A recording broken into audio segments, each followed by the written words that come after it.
رمضان اور عید کو فکس کر دینا یہ جائز نہیں ہے، یہ درست نہیں ہے کہ فلاں تاریخ کو رمضان آئے گیا اندھا سال اور فلاں کو حضور اقدس صلی اللہ علیہ وسلم صوموا لرؤیتہ، چاند دیکھ کر روزہ رکھا کرو، چاند دیکھ کے افطار کرو، اور چاند کا کچھ پتہ نہیں ہے۔ یہ جتنے بھی لوگ فارن میں رہتے ہیں پورا ایک گروہ اور طبقہ ہے جو دین کو حقیقی معنی میں نہیں سمجھتا، وہ صرف ماڈرنزم ہے، اس کے فتوے کی بنیاد امریکن اور برٹشر ہونا ہے۔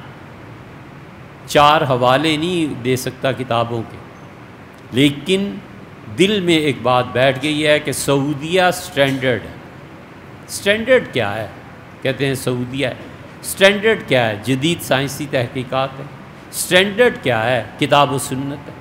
جدید سائنس کی تحقیق سے پورا فائدہ اٹھانا چاہیے، لیکن فرض کر لیجئے شریعت جس دن کے متعلق کہتی ہے کہ اس دن روزہ اب نہیں ہو سکتا، کسی کو چاند ہی نظر نہیں آیا، بادل چاہے یا کچھ بھی ہو سکتا ہے، اب کس کو معیار ماننا ہے؟ شریعت کو، اپنی عقل کو، یا سائنس کو؟